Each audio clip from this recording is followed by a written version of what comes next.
Hi, everybody. Well, growing up in the North Country, it means a lot of things. It means finding your place in a tight-knit and intimate community. It means benefiting from the natural wonder and beauty of being so close to so many interesting things like the Adirondacks. It also means a hell of a lot of shoveling, a hell of a lot of shoveling. And what makes that last one a lot easier is having a younger sibling that you can boss around all the time. And I have one, and his name's Isaac. He's my younger brother. He's 2 years younger than me.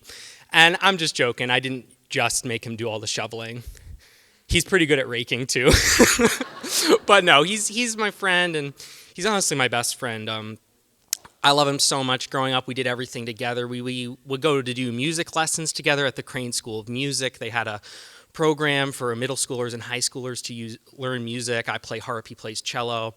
We would go to chess together. We played chess together. We would watch all the Star Wars movies, all the Indiana Jones movies, all the James Bond movies. We would watch everything together. And just growing up, he really was the best friend I could ever ask for.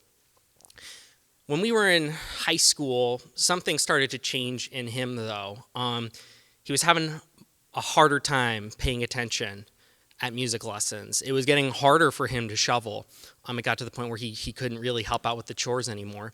We would also go to math tutoring lessons together, and there was a problem where he would just be nodding off during his lessons, and it was also coming out in his personality too. I would love joking around with him. I loved talking to him, but it was getting harder and harder for him to follow a train of thought or hold a conversation. It took a while, and it was getting to a point to where our mother was starting to take him to doctors, trying to figure out what's going on. At first, I wondered if maybe he might have had an eating disorder because he was just losing weight at an incredible rate. He was getting thinner and thinner. And one day, it got to the point where we were at the math tutors at Mr. David Holmes' house, a great man, a retired math teacher in Brushton who's taught so many kids, basic math to algebra. I'm very grateful for him. And we were at his house, him and his lovely wife, Nora. And Isaac and I had finished our lessons. It was time to go, and Isaac had gone for a nap on the couch, and I was like, okay, buddy, we got to go. And he wouldn't wake up. And I was like, come on, man, get up. I know you're lazy, but we have to leave. And no reaction. It got to the point where I was literally almost shoving on his sternum, what is happening? Are you okay? He jolted awake. But that was when we really knew something was really wrong. And that night, my mother decided to, just on a spur of a moment, I don't know why, no doctors had done this before, but just on a spur of a moment, she just said, you know what, I'm just going to take his blood sugar. And when she took it, it was in the 500s. And at that point, I don't know how much you know about how all this stuff works, but at that point, it was honestly amazing that he wasn't in a coma, because that's about the time when people should be passed out, but somehow he was still awake. And she just came to the conclusion, okay, I don't know what this is. She was like, but we have to get him serious medical treatment. So that very night, my mom, my dad, and my brother were packing into the car, and they were going to drive off to Burlington Medical Center. And I was going to stay behind to just watch the house and take care of the dog and stuff. And because they didn't know what was going to happen when they got there, and they thought the best thing for me as a kid would have been to just stay home and be with friends. And as they were piling him into the car, we had a DVD player. This is before, we just had tablets to stream everything, but we had one of those DVD players that we'd strap onto the back of a car seat. And I handed him, I was like, man, I don't know. I was just trying to help, and I was like, maybe this will keep him awake. Maybe this will keep him active. I handed him a DVD of, it was the only thing I could grab, Michael Bay's terrible version of the Teenage Mutant Ninja Turtles movie. That was my attempt at helping. And I was like, here, man, I love you. Watch this on the way. And I remember they pulled out into the driveway, and I was just standing there with our dog. We have a little pug, and I was just standing there with her, and I was just like, man, what's going to happen to him?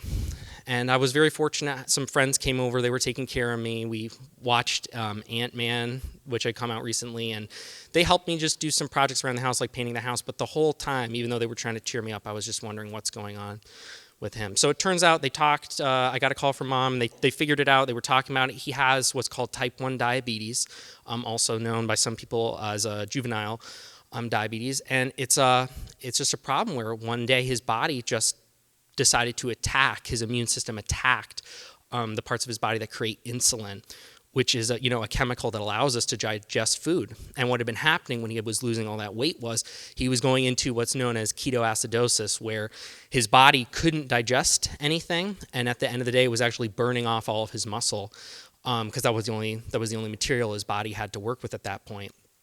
And when he was at the hospital and they weighed him, he weighed 84 pounds.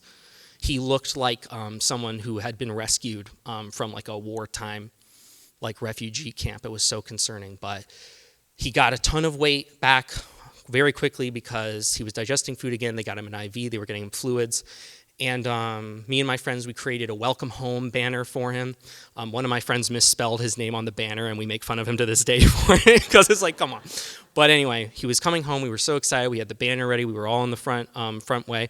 The door opened, and there Isaac was. And just in that moment when I made eye contact with him, I just realized in a fresh way just what a trial he had been through and how he had actually kind of been absent for such a long time. Because when he walked in that door, I was like, I can see him again. Because he had been wasting away, but he had just found strength and he was like fully present, fully aware. And from that day on, it's just so impressive. I mean, he takes such great care of his health. He fights the disease every day. I watched him have to do this whole process of learning how to take care of his health, learning how to inject himself with insulin with a pen when he eats, knowing how to regulate his blood sugar and track it with like a glucometer and stuff. And, he is my hero for fighting that fight, and I watch him fight that fight every day. And so are all the medical professionals and my mother who helped keep him alive. And on this journey that he's taken and that I've watched him take and tried to help him along the way, I've met so many other people who have this disease.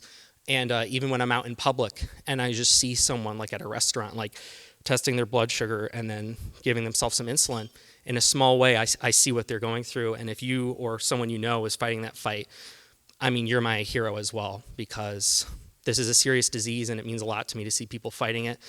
Real quick, because I know I'm about to run out of time, if there was a villain in this story, I encourage you, look into the price of insulin in America versus the price anywhere else. Because we call ourselves a land of freedom, and we let these large companies extort our neighbors, and it's not right. But thank you so much for your time. Have a great night.